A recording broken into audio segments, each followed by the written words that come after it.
What's up everyone and welcome to the channel. In this video, I'm going to discuss 5 future no-return playable characters that I would like to see grace our screens. Let's go. And my first pick in the no-return draft is this man right here. That's right, this Sir Braun of the Blackwater lookalike named Robert has finally reached the end of the line. He has fucked over 2 people that should never be trifled with. God damn it, you gotta respect this man's will when his back's up against the wall, because he's about to pull one last rabbit out of his ass. Fuck, I hate when that happens. Robert's playstyle is deceitful. His loadout is a gun stash and empty promises. This catch me if you can wannabe will fuck you over faster than Ellie's gonna pull out that pun book at the first sight of awkward silence. Hey, we do need to talk about the whole throwing the gun thing away whenever you run out of ammunition. We got supply drops for that. It's not an honorable pick, but goddamn it, every team needs that little finger. Every team needs that Varys, that third line agitator on a hockey team, and we found ours. Robert, my friend, welcome to the fuck. Next up is Dr. Jerry Anderson. Dr. Jerry's playstyle is senior medic and his loadout is kicking Mel the fuck out of no return. Thank God. As senior medic, Dr. Jerry follows Abby into battle as she wields whatever melee weapon she currently possesses with strike and momentum, constantly charging her like a Team Fortress 2 medic. But I want to put emphasis on this. The main perk of Dr. Jerry's loadout is kicking Mel the fuck out of no return.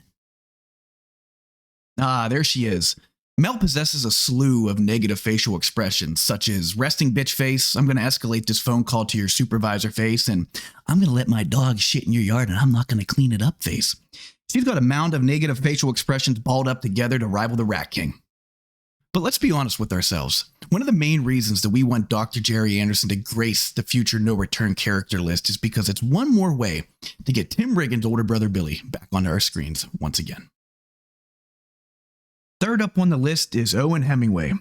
His playstyle is cautiously optimistic because we never actually see the man throw lead or knuckle sandwiches.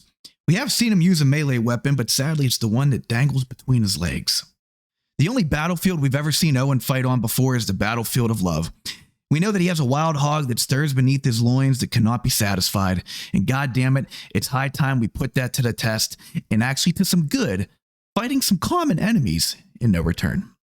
Alright, so next up on the list of future no-return characters that we'd like to see is going to be the man that's closing the door shut on the right side of our screens in a very inconsequential moment in The Last of Us Part 2.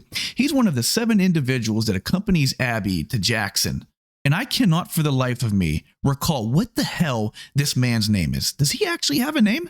Why, yes, this man does have a name, and it's Nick. Who would have ever guessed Nick? I don't know. Maybe I'm the idiot. I did not realize that this man had a name, and I would have never guessed Nick in a million years. I only figured this out whenever I researched this. I mean, I could have been sitting on Who Wants to Be a Millionaire with $1 million riding on the line, full prize coming my way, and all I got to do is answer a Last of Us question. Who is the man in this scene? And I would not have gotten it. I mean, you could have whittled it down to a 50-50, and I would have never guessed that his name was Nick. And apparently I'm a complete moron because right here in this little scrapbook of photos, we've got Nick and Nora giving a dual thumbs up. Hey baby, headed to Jackson for a good old time out in Wyoming, just helping out our good old friend Abby Anderson. Now at this point, you guys are probably asking yourselves, Ross, you stupid bastard, why the hell do you want a character that doesn't have a single line in The Last of Us Part 2 to be a future no-return character? Well, let me tell you guys why, because I believe in a little thing called redemption, and I can't help but feel a little bit sorry for the poor bastard that's tied down and gouged to death in that chair, the recipient of the infamous Miller Boy treatment, because I think about Nick before he made that fateful journey to Jackson. He's probably at the football field, playing with the dogs, chasing the pigs, planting some vegetables, really just being a good community member of the WLF. And then Abby pulls up, and Abby says to him, hey Nick, we got room for one more. Want to take a little fortnight to the winter wonderland of Jackson?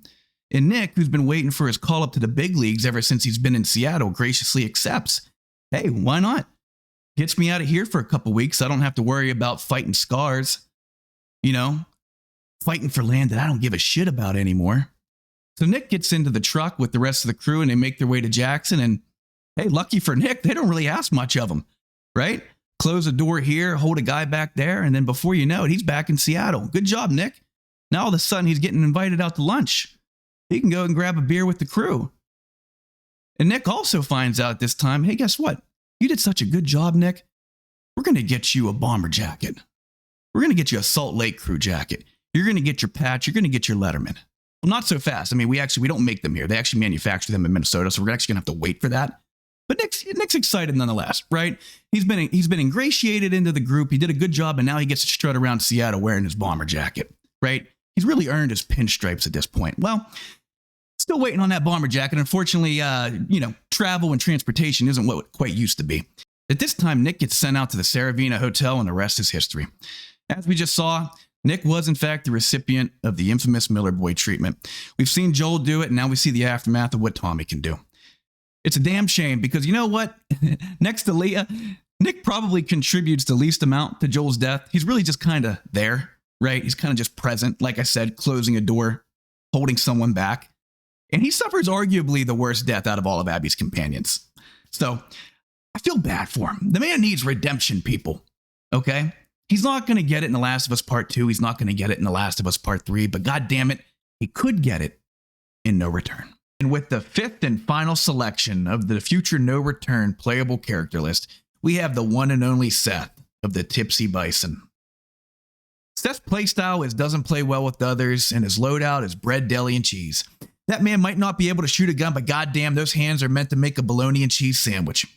As Seth's playstyle doesn't play well with others, he's going to stay in the hideout and make sandwiches to keep the team well nourished in between runs. Maria will supervise him because we can't trust Seth making our food.